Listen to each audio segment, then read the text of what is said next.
முத்த போராட்டம் இது.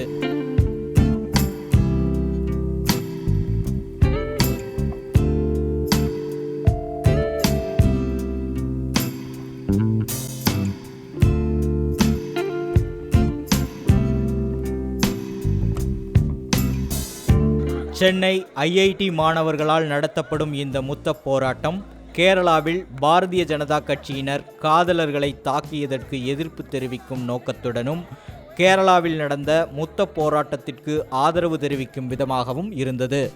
ரொம்ப சந்தோஷமாக இருக்குது, ரொம்ப எக்ஸைட்டிங்காக இருக்குது. ஏன்னா we didn't know how many people would turn up. ஏன்னா ஃபேஸ்புக்கில் சொல்கிற மாதிரி இல்லை, விசிபிளாக ஒரு இடத்துல வந்து நின்று லைக் நீங்கள் என்ன பண்ணுறதுங்கிறதெல்லாம் எல்லாரும் பார்க்குற மாதிரி அது ஒரு எசர்ஷன். அதுக்கு இவ்வளோ பேர் வந்து ரொம்ப சந்தோஷமாக இருக்குது.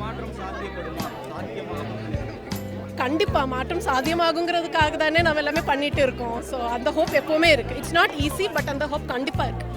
First of all, I want to clarify, we are not here to oppose the movement. Everyone has their own choices and we perfectly respect the choices. But the only thing we are against is the obscenity that is created over here. We don't want an educational institution wherein there are people even less than 18 years studying over here. So you don't want them to subject towards all these things. So that is the only thing which we don't like it. Otherwise, they're perfect. It's their choice. We are ready to respect their choice. 100க்கும் மேற்பட்ட சென்னை இந்திய தொழில்நுட்ப கழக கல்லூரி மாணவர்கள் ஒருவருக்கொருவர் கட்டிப்பிடித்தும் முத்தமிட்டும் வளாகத்தின் ஒரு பகுதியில் ஒன்று கூடியதோடு போராட்டத்தின் நோக்கங்களையும் பகிர்ந்து கொண்டனர். கலாச்சாரம் அப்படிங்கிற பேரில் மக்களின் உரிமைகள் பறிக்கப்படுவதை நாங்கள் முற்றிலுமாக எதிர்க்கிறோம். இது இந்த மனநிலை மாறப்பட வேண்டும். கலாச்சாரம் என்பது காலப்போக்கில் மாற்றத்திற்கு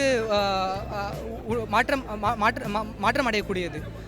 அது வந்து ஒரு ஒரு ஒரு கட்டி வச்சு அதை வந்து மாறாமல் அதை வந்து இதுதான் நம் கலாச்சாரம் அப்படின்னு மக்களை முடக்குவது முற்றிலுமாக தவறான ஒன்று.